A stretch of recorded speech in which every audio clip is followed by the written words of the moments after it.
saying Gilmore spent 8 years fighting to get on the transplant list for a new heart, even writing goodbye letters to her family in what she believed were her final days. Then, on October 14th, the 37-year-old mom of 3 got a new heart. Get push notifications with news, features and more. Following you'll get the latest updates on this topic in your browser notifications. In August, doctors told me they were going to let me go.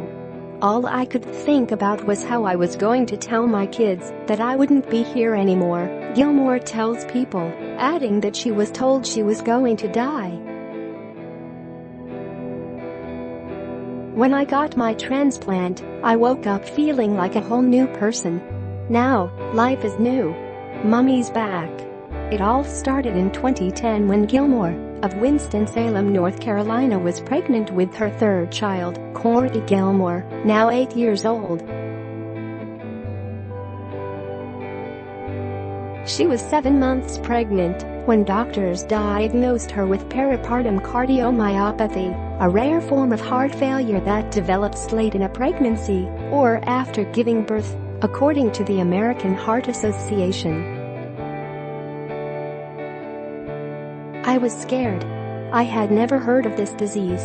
I didn't know what to expect, she recalls, adding that she feared for her unborn daughter's life. I told the doctor, if it's me or her, make sure you save her. The room was pandemonium.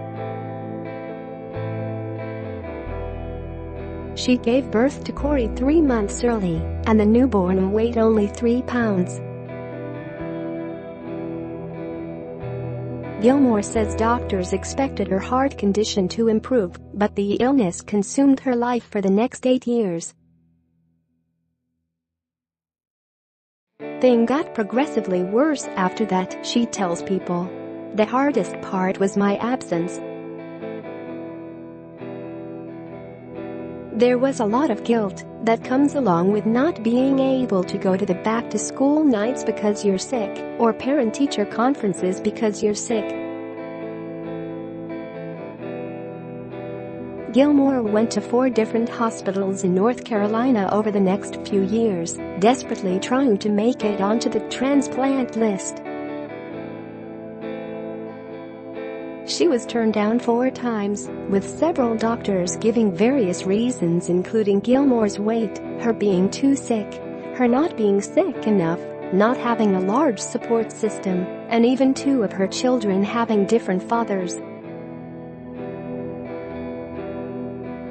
One of the excuses was they didn't think I was a good candidate because of antibodies. The doctor said when you have children with multiple men, you get their antibodies and they get yours, and it makes it harder for you to find a match for a transplant, Gilmore recalls. I felt like I was blackballed. Nobody wanted to touch me.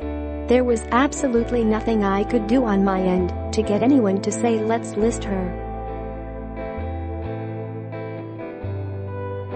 All I ever wanted to do was to be here to raise my kids.